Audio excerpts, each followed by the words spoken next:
বিশ্বজুড়ে জনপ্রিয় পর্যটন কেন্দ্রগুলোতে ভিড় আর কোলাহল এড়িয়ে নিরিবিলি ছুটি কাটাতে চান অনেকেই।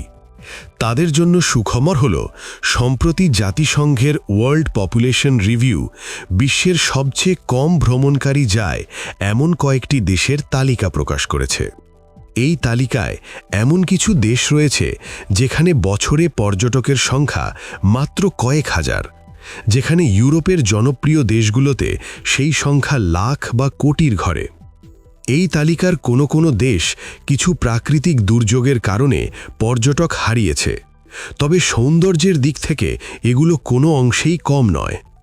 আজ তুলে ধরা হলো বিশ্বের সবচেয়ে কম ভ্রমণকারী যায় এমন 5টি দেশ। প্রথমেই রয়েছে কিরিবাতি। অস্ট্রেলিয়া আর হাওয়াইয়ের মাঝামাঝি অবস্থিত এই দ্বীপ দেশটি 32টি অ্যাটল ও একটি প্রবাল দ্বীপ নিয়ে গঠিত। বছরে এখানে মাত্র প্রায় ৯,৫০০ পর্যটক যায়।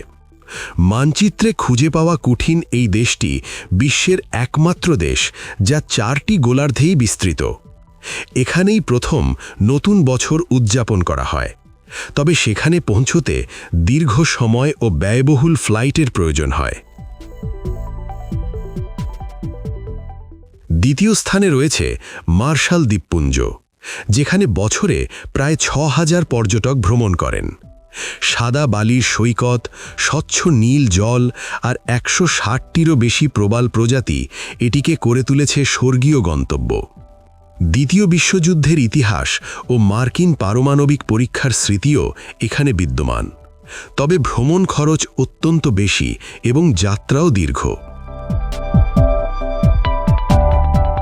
তৃতীয় স্থানে থাকা নিউই একটি ছোট দ্বীপ দেশ, যেখানে বছরে প্রায় ৯,০০০ পর্যটক যায়।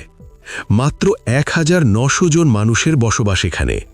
নেই কোনো ট্রাফিক লাইট, নেই যানজট, সবকিছুই শান্ত ও স্বাভাবিক।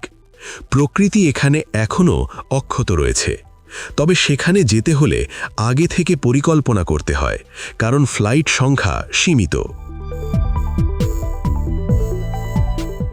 চতুর্থ স্থানে রয়েছে মাইক্রোনেশিয়া, যেখানে বছরে প্রায় ১৮,০০০ পর্যটক আসে। উত্তর প্রশান্ত মহাসাগরে ছড়িয়ে থাকা এই দ্বীপপুঞ্জে রয়েছে বিশ্বের অন্যতম সেরা প্রবাল প্রাচীর ও সামুদ্রিক জীববৈচিত্র্য।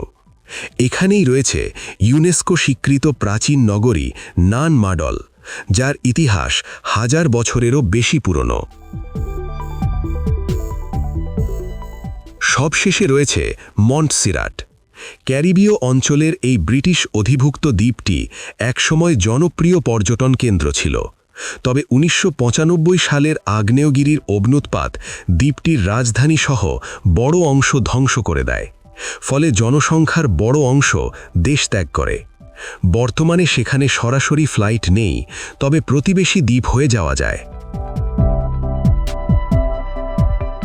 সব মিলিয়ে এই দেশগুলো পর্যটকদের জন্য একেবারে ভিন্ন অভিজ্ঞতা দেয়।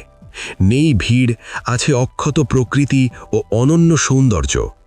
যদিও সেখানে পৌঁছানো কিছুটা কঠিন ও ব্যয়বহুল, তবুও যারা নিরিবিলি ও ব্যতিক্রমী ভ্রমণ চান, তাদের জন্য এই গন্তব্যগুলো হতে পারে স্বপ্নের মতো।